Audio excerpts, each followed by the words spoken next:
Have you ever had this weird moment where you know exactly what you want to say?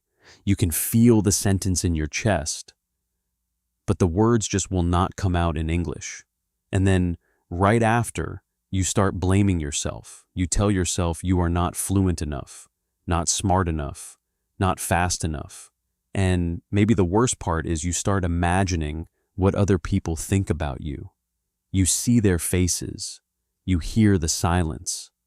You feel that pressure to sound professional or educated or smooth. But here is something I really want you to hear. Fluency is not only about how much English you know, it is also about how safe you feel while you are speaking it. Because when you feel safe, your brain gives you access to the words you already have. When you feel judged, your brain hides those words from you. And suddenly you are translating, editing, correcting, panicking, all at the same time. It is not that your English disappeared. It is that confidence disappeared for a second. So today I want to tell you a story that is not just about fashion. It is about building something from almost nothing. It is about being underestimated. It is about learning through pressure. It is about taking skills that seem small and turning them into a life. And while I tell it, I want you to listen the way you would listen to a friend. Not like a student taking a test. Just let the story wash over you. Let your ears relax. Let your brain get used to English that feels natural. This is the story of Louis Vuitton and how a boy who started with very little ended up connected to one of the biggest luxury names in the world. And as you listen, I want you to notice something. A lot of people think luxury means confidence. Like you buy a fancy bag and suddenly you feel powerful. But most of the time, confidence comes first. Confidence is the thing that creates the luxury, not the other way around. That is true in business, and honestly, it is true in English too. Now, before I get deep into it, if you enjoy this kind of learning through story, do me a quick favor. Subscribe, like the video, and if you have one specific situation where you freeze in English, maybe it is meetings, maybe it is small talk, maybe it is phone calls, tell me in the comments. I read those, and it helps me make episodes that hit the exact problems you are dealing with. All right, let us get into it. Louis Vuitton was born in 1821 in a small village in eastern France. This was not a glamorous beginning. It was not a rich family with connections. It was rural, quiet, and tough. And early in his life, he experienced the kind of loss and instability that forces a person to grow up fast. His mother died when he was young. His father remarried, and from what we know, Louis did not have an easy relationship with his stepmother. Home did not feel like a warm, supportive place. It felt like a place you survive. And when you grow up like that, you start to develop a certain kind of mentality. You start thinking, if I want a different life, nobody is going to hand it to me. I have to move. I have to choose. I have to build. So, as a teenager, Louis made a decision that sounds almost unbelievable today. He left home and set out for Paris, on foot. Just imagine that for a second. You are a teenager. You do not have money. You do not have a phone. You do not have a comfortable plan. And you decide you are going to walk to the biggest city in the country because you believe something better is possible there. It took him about 2 years to get there. 2 years. Because he did not just walk straight to Paris. He worked along the way. He took small jobs, did whatever he could to eat, to sleep, to keep moving. And I want you to really feel what that means. He was not just traveling. He was learning how to survive around strangers. He was learning how to adapt. He was learning how to enter new places, read people, figure out what was expected, and make himself useful. If you are an English learner, you might already understand this feeling. That feeling of entering a space where you do not fully belong yet. A new country, a new company, a new team, a new environment where people speak fast and joke easily, and you are trying to keep up. That can be exhausting, but it also builds something in you. It builds awareness. It builds toughness. It builds the ability to learn from the real world instead of learning only from books. When Louis finally arrived in Paris around 1837, he was about 16. Paris at that time was growing, changing, becoming more modern, and it was full of opportunity, but it was also full of competition. If you were young and poor, nobody was waiting to help you. You had to find your place. Louis found work as an apprentice. He trained under a box maker and packer, a job that in French was called a laitier emballeur. And this is where the story gets interesting, because it sounds simple, right? Making boxes, packing things. But this was not just throwing items into a container. In the 1800s, travel was changing. People with money were moving around more. They traveled with clothing, hats, dresses, fragile items, personal belongings. And when wealthy people traveled, they wanted their things protected. They wanted organization. They wanted someone who understood how to pack carefully, beautifully, and efficiently. So Louis learned a skill that most people did not pay attention to. He learned the art of protecting valuable things. And I want you to think about how this connects to English. A lot of adult learners ignore small skills because they want big results fast. They want to sound fluent immediately. They want perfect pronunciation, perfect grammar, the perfect words. But real progress often comes from mastering small, practical skills that other people overlook. For example, learning how to buy time when you speak. Learning how to say, "Let me think for a second," or "That is a good question," or "What I mean is," these are not fancy sentences, but they protect you. They give you control. They make you sound natural because native speakers do this constantly. We do not speak like a perfect written essay. We speak like humans who are thinking out loud. Louis became known for being reliable and precise. He had good hands, good eyes, good taste. And in Paris, reputation spreads. Especially in a world where wealthy clients talk to each other. If you do excellent work, the right people start noticing. Eventually, he was hired by a very important person, Empress Eugénie, the wife of Napoleon III. She was a style icon of her time. She needed someone she could trust with her wardrobe, her travel items, her personal belongings. And she chose Louis Vuitton. That kind of job changes your life, because now you are not just a worker. You are someone inside the world of power. You see how wealthy people live. You see what they care about. You see what problems they have. And here is the key.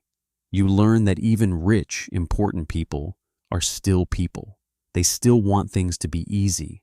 They still hate inconvenience. They still want to feel taken care of. This is also something English learners often forget. When you speak English at work, you might imagine the other person is judging you like a teacher. But most of the time, they are not. They are busy. They are thinking about their own problems. They want the conversation to be easy. They want clarity. They want connection. If your English is simple but clear, most people will feel grateful, not critical. Now, Louis was building his skills and his name, but Paris was not always stable. In the mid-1800s, there was political conflict, and later, war. There was a lot of change, and that kind of change can destroy businesses. But it can also create opportunities for people who stay focused. In 1854, Louis Vuitton opened his own workshop in Paris. He was in his early 30s. And this is one of my favorite details because it is such a quiet kind of bravery. It is not the dramatic bravery of a movie hero. It is the real bravery of saying, I think I can do this on my own. I think my work is good enough. I think my name can stand on its own. So he started making luggage. But he did something different. At the time, most trunks had rounded tops. The reason was practical. Rounded tops helped water run off when trunks were carried on coaches or stored outside. But the shape also created a problem. You could not stack them easily. If you have a rounded top, you cannot put another trunk on top in a stable way. It wastes space. It makes travel harder. Louis designed a flat-topped trunk. Again, it sounds simple, almost boring, but it was a huge improvement. Now, trunks could be stacked. They were easier to transport. They fit better in the new world of trains and ships and more modern travel. And he used materials that were lighter and more resistant to water compared to traditional leather. This is a powerful lesson in general, and it is a powerful lesson for your English. The biggest improvements are often not dramatic. They are practical. Most of my students want to jump from intermediate to advanced, like it is one big leap. But fluency usually happens when you fix small things that create friction, like always translating in your head, like hesitating because you are searching for the perfect word, like trying to speak with complicated sentences when simple ones would feel more natural. Ask yourself, what is my flat-topped trunk? What is one change that would make everything easier? For a lot of learners, that change is giving yourself permission to be simple.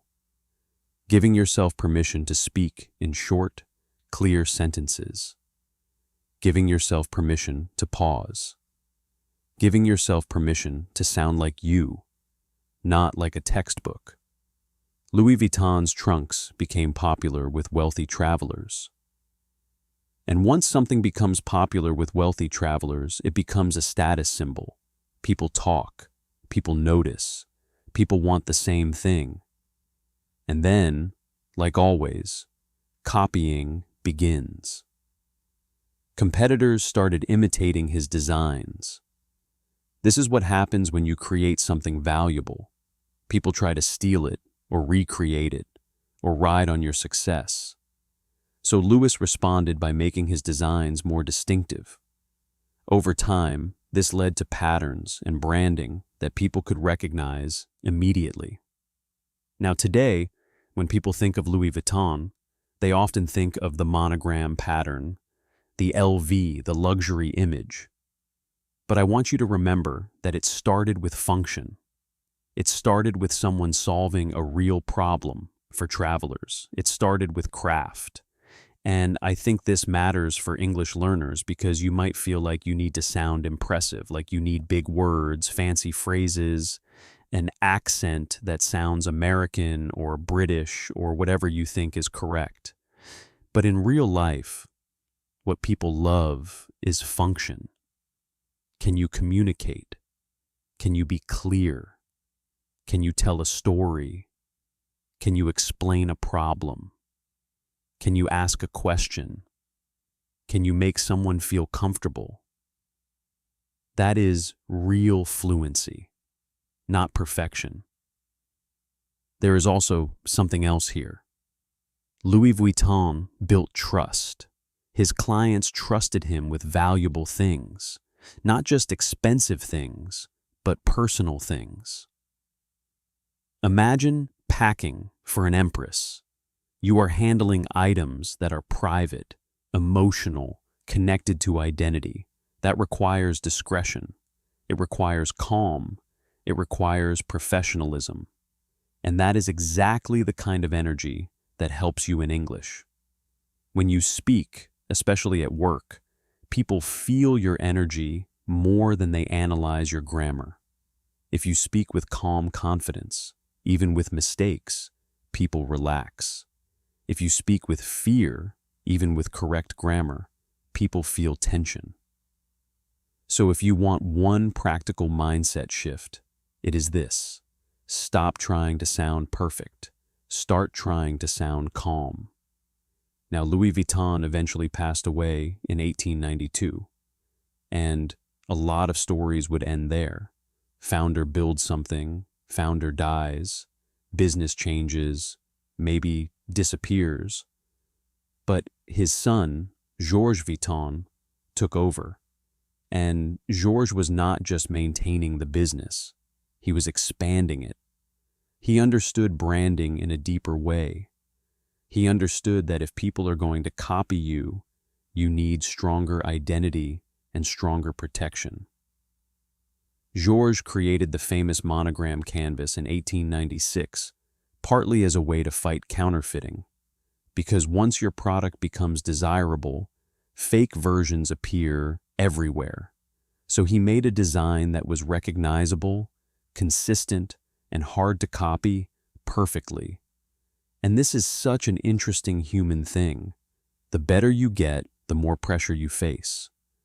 The more visible you become, the more people judge.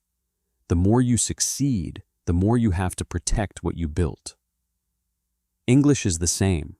When you first start speaking, you feel nervous because you think, I am not good enough. But later, when you get better, you can feel a different kind of pressure. You might think, now people expect more from me. Now I should sound advanced. Now I should never make mistakes. That pressure can actually make you less fluent because you start performing instead of communicating. So, I want to normalize something. If your English is improving and you still feel nervous sometimes, that is not a sign you are failing. It is a sign you are leveling up into new situations where you care more. The goal is not to eliminate nervousness forever. The goal is to learn how to speak even when you are nervous. Louis Vuitton as a company kept growing, and over time it became connected to the larger world of luxury. In the modern era, it became part of a massive luxury group, and the brand became global. Stores around the world, fashion shows, celebrities, high prices, big marketing. But the core story, the emotional story, still matters. Because it is not only about products, it is about transformation. A young person from a poor background walking for 2 years to reach a city where he might have a chance.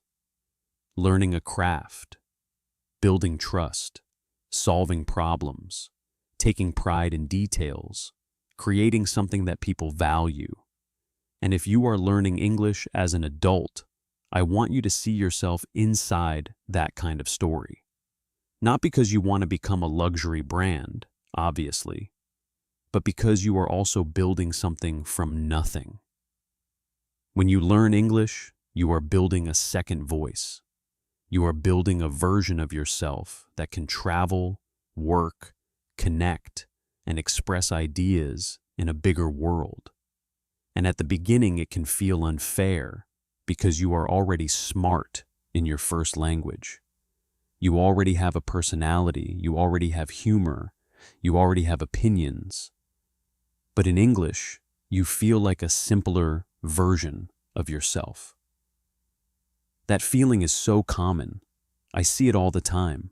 People tell me, Tom, I feel like a child when I speak English. I feel less intelligent.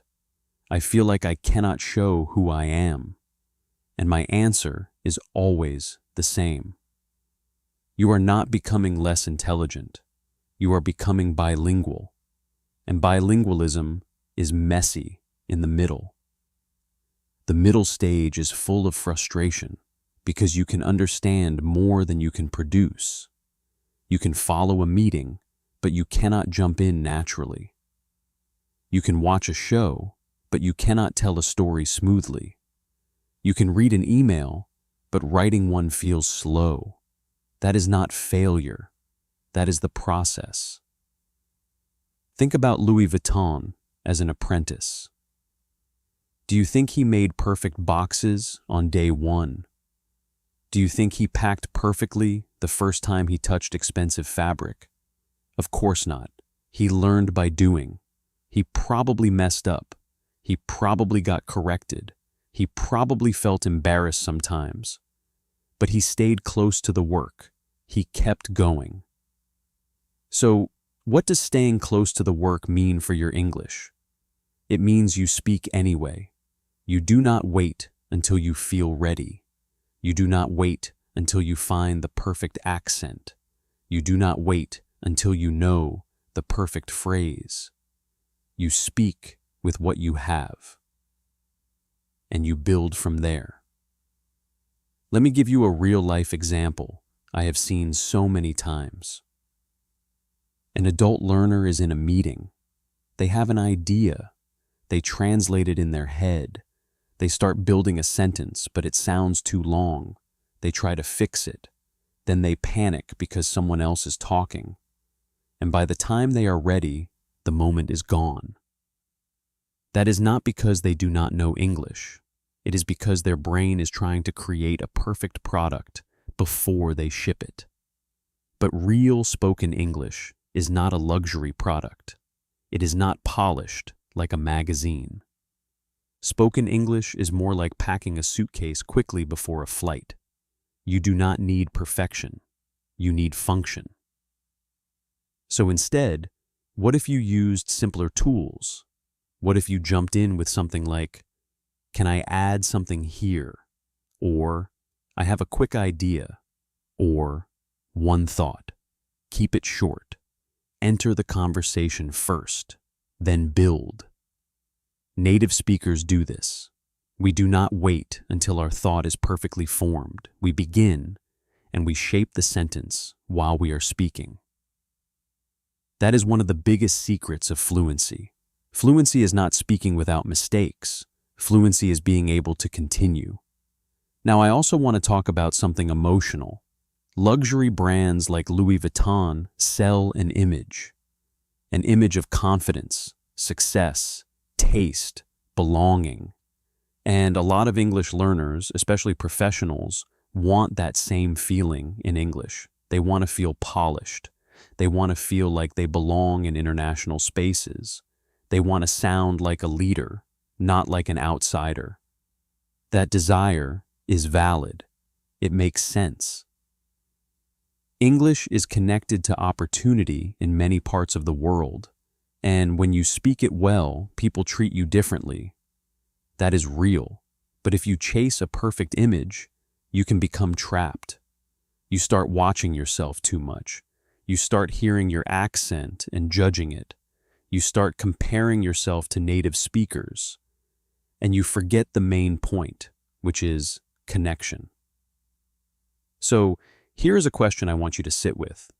When you speak English, are you trying to connect or are you trying to impress? Because those two energies feel totally different. When you try to impress, you tighten up. You choose words that do not feel natural. You avoid simple phrases because they feel too basic. You stop taking risks. When you try to connect, you relax. You use the words you actually know. You let your personality come through. You become easier to understand. And ironically, you often sound more confident. This is one reason stories are so powerful for learning. Stories are connection. When you tell a story, you do not need perfect vocabulary. You need direction. You need feeling. You need clarity. And you can practice this in your own life. You can practice with tiny stories. What happened at work today? A small problem you solved. A funny mistake. something you watched, something you cooked, a place you visited. And when you tell those stories, do not aim for advanced grammar. Aim for simple, clear movement. First this happened, then I did this. After that, I realized this. In the end, it worked out, or it did not. That is natural English. Now, I want to bring it back to Louis Vuitton for a second because there is another lesson hiding here. The brand became famous for consistency. The pattern, the quality, the image. People know what to expect. Consistency is also how you get fluent, not intensity, consistency. A lot of adults try to study English in a very intense way for a few days, and then they stop for 2 weeks because life gets busy. That is normal. You are an adult. You have responsibilities, work, family, stress, health, sleep. But your brain loves regular contact, even small contact. If you listen to English while driving, if you shadow a few sentences while walking, if you record yourself talking for 2 minutes at night, that kind of consistent practice builds automatic speaking. And automatic speaking is what you want. That is when you stop translating so much. Because translating is not only a language problem, it is a habit. Your brain has been trained for years to go from your first language to English.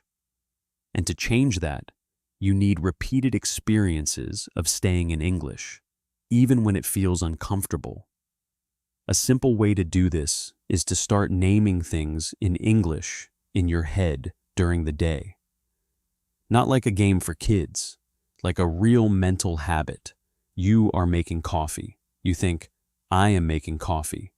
I am running late. I need to answer that email. I forgot my keys. This is annoying. The weather is great today. It is not about being poetic. It is about building an English stream in your mind. That stream makes speaking easier because your brain is already warmed up. And yes, at first it feels fake. At first it feels forced. That is normal. It becomes natural with repetition. Now let us talk about mistakes because I know some of you are listening and thinking, Tom, I understand the story, but when I speak, I make stupid mistakes. People notice. First, your mistakes are not stupid. They are normal. Second, yes, people sometimes notice. But most people forget quickly. Think about your own life. When someone speaks your language with mistakes, what do you feel? Usually you feel respect. You feel patience. You focus on the meaning. And if someone does judge you, that says more about them than about you. Here is something I tell my students. If you want to sound natural, you need to be willing to sound a little imperfect. Because natural speech is imperfect. Native speakers restart sentences. We say, we lose words. We change our mind mid-sentence. We simplify. We say, basically, we are not robots. We are not reading scripts. So when you make a mistake, try not to mentally slam the brakes. The worst thing you can do is stop everything and start apologizing or explaining. Sometimes the best move is to just keep going. Or quickly correct yourself and keep going. That skill, continuing forward, is what makes you sound fluent. And if you are thinking, but what if I say something wrong at work, something important? Then be practical. Slow down slightly for important points. Use simple words. Confirm understanding. Say, just to be clear, what I mean is this. Or, does that make sense? Or, let me repeat that in a simpler way. That is not weakness. That is professionalism. Louis Vuitton's early success was based on understanding the real needs of people. Travel was changing. People wanted luggage that worked better. He paid attention to reality. Do the same with your English. Pay attention to your reality. Where do you actually need English? Is it meetings, emails, presentation, small talk, customer calls, traveling, making friends, dating, networking? When you know your reality, you can stop studying random English and start building the English that serves your life.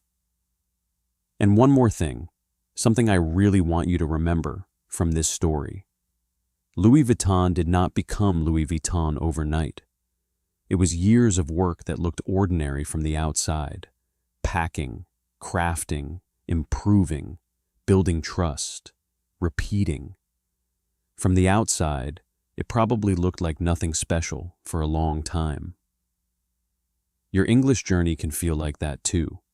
You practice and practice, and you feel like you are not improving. But then one day you realize you understood a joke in a meeting, or you spoke without translating for a full minute, or you handled a travel problem easily, or you made someone laugh in English. Those moments are proof. They are the results. So if you are in that phase where progress feels invisible, do not quit. You are building something, and your brain is changing even when you cannot feel it. Let me close by bringing you back to the image of that teenage boy walking to Paris. No big confidence, no guarantee, just movement, just choice, just the willingness to keep going. That is what fluency looks like in real life, not a perfect performance, just the willingness to keep going, even when you feel a little uncomfortable, even when you make mistakes, even when you have to simplify your thoughts. You do not need to be fearless to speak English. You just need to be brave for a few seconds at a time. So the next time you are about to speak and you feel that familiar pressure, that tight feeling in your chest, try this. Focus on the message, not the image. Focus on clarity, not perfection. Start with a simple sentence, then the next one, then the next one. That is how confidence is built. Not by thinking about it, by doing it. And if you want, leave a comment about where you feel stuck right now. Tell me the exact moment when your English disappears. I cannot promise I can solve everything instantly, but I can tell you this: you are not alone, and there is nothing wrong with you. This is part of the process of building a second voice. Keep going, keep it simple, keep it human, and I will talk to you again soon.